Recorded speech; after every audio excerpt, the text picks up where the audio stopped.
안녕하세요. 금나치마입니다. 자, 오늘도 문의 주신 채무자 한 분의 사례에 대해서 설명을 드릴 건데, 이분의 경우에는 한두 달 전인가 먼저 문의를 주셨었어요. 그때 대출 문의를 주셨는데 그 당시에는 대출 실행이 안 되었습니다.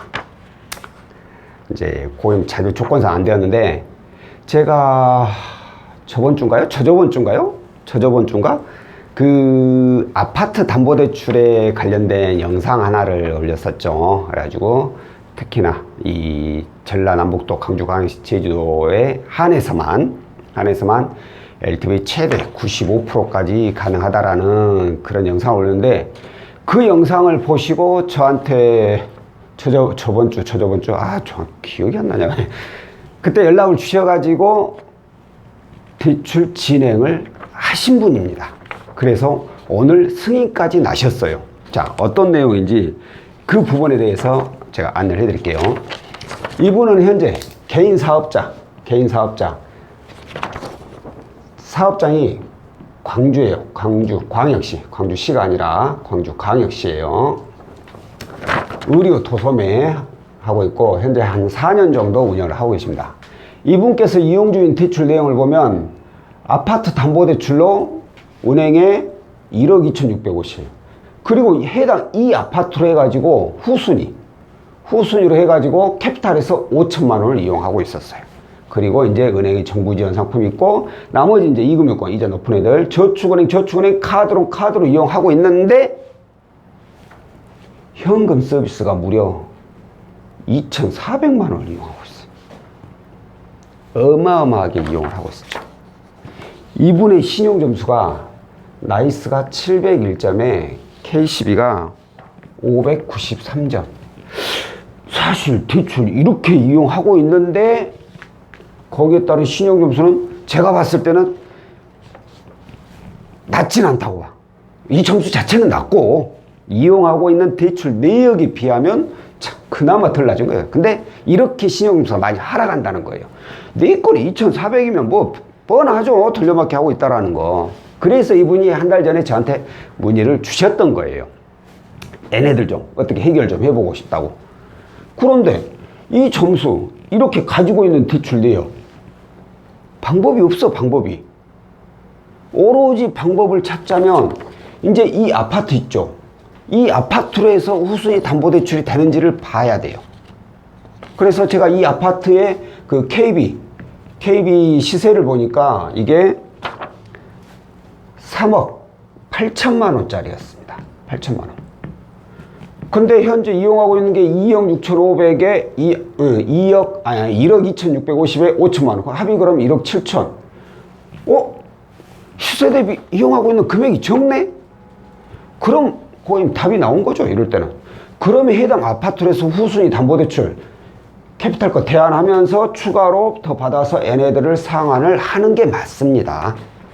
그래서 채무를 이 건수를 줄여야지 납입 금액도 줄이고 고임도 끌고 갈 수 있는 여유가 생길 겁니다 했는데, 그때 당시에 진행을 못 했어요. 왜 진행을 못 했냐? 바로 이 아파트가 부부 공동명이에요.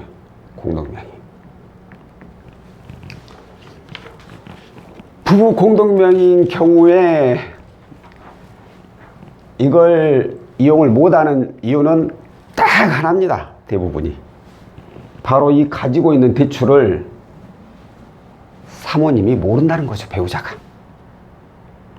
그래서 이분께서 집사람이 알면 안 된다고 하시고, 그때 상담이 더 이상 진행이 안 된 거예요. 더 이상 뭐 적용할 수 있는 상품이 없거든요. 그런데 저번 주인가 제가 올린 그 영상을 보고 다시 저한테 문의를 주신 거예요.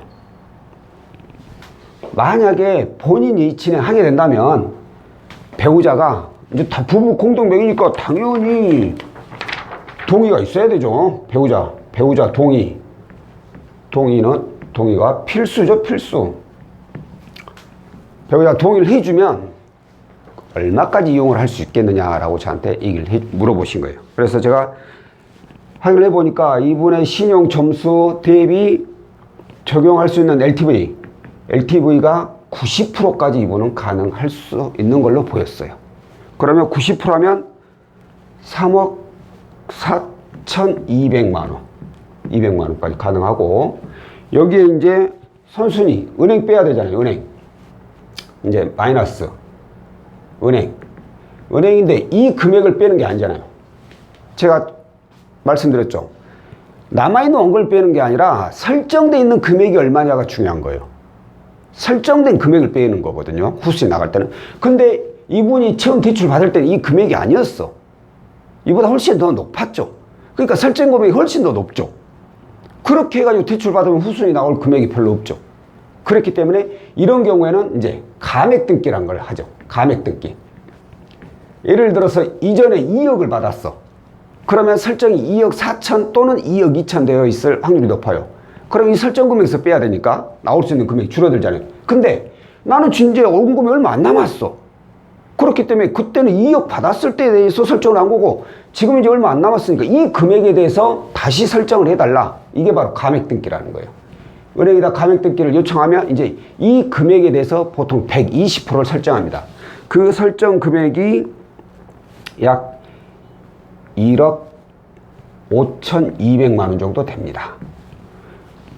그러면 이 금액을 빼면 이 3억 4,200에 1억 5,200 은행 거 설정 금액 빼야 될 거 아닙니까? 그렇게 되면 1억 9천만 원까지 이용을 가능하게 되죠. 1억 9천에서 이제 후순위 이거 대안해야 되니까 5천 대안해야 되니까, 그러면 1억 5천만 원까지는, 아니 1억 4천만 원까지는 이분이 이용할 수 있죠. 자, 그럼 이 신용대출 얼마예요? 신용대출이 이게 6,890 그러면은 6,890 여기니까, 그럼 이분은 뭐 1억 넘게, 어찌됐든 1억 넘게 이용을 할 수가 있다라는 거예요. 이분께서 알았습니다. 하고 그 다음날 바로 연락이 왔어요. 사모님한테 매 맞을 각오로 얘기를 했다고 합니다. 저는 정말 잘했다고 했어요. 왜? 뭐 저를 통해서 뭐 대출 나가니까 뭐 실적 올라서 나 월급 더 많이 받으니까 좋아서, 당연히 그것도 좋긴 하죠. 근데 그게 문제가 아니라, 자, 이분 이거 못 끌고 가요. 못 끌고 가. 결국에는 터져.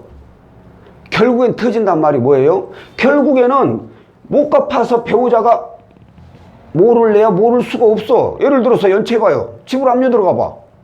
더 큰일 나죠. 이거 어떻게 해서든 갚아보려고 여기저기 잘못 알아보다 이제 사기까지 당해버리면 더 큰 문제가 발생된다는 거예요. 어차피 본인 힘으로 해결 안 되는 분이라면은 차라리 배우자하고 상의를 하는 게 가장 좋아요. 특히나 해결할 수 있는 답이 있는 분들은 더더욱이나 더. 그래서 사모님한테 무릎 꿇고 빌었는지는 모르겠는데 얘기해서 사모님이 배우자분이 동의를 해주기로 하신 거예요. 그래가지고 그 뒤로 이분은 은행에다가 감액등기 하고, 그리고 나서 오늘 대출이 얼마 나갔냐면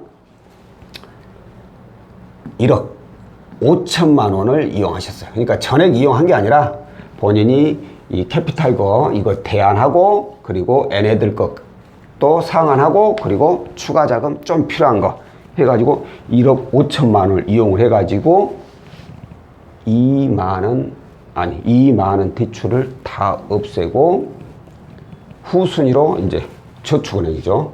저축은행 한 건 이걸로만 교체가 되고, 대출은 이것만 남게 된 거죠.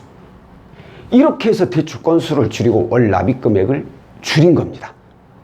이분 이제 납입 금액에 대한 부담이 이제 없으니까 이렇게 대출 받을 확률이 이제 줄어들죠. 거의 없죠. 이제 이용 또 안 해야 되고, 두 번 다시는 현금 서비스 이용하지 마시라고 제가 신신당부 드리고, 또 그러니까 이렇게 본인 소유의 또는 부부 공동 명의의 이렇게 아파트가 있는 분들은, 아닌 말로 솔직히 비빌 언덕이라도 있어요.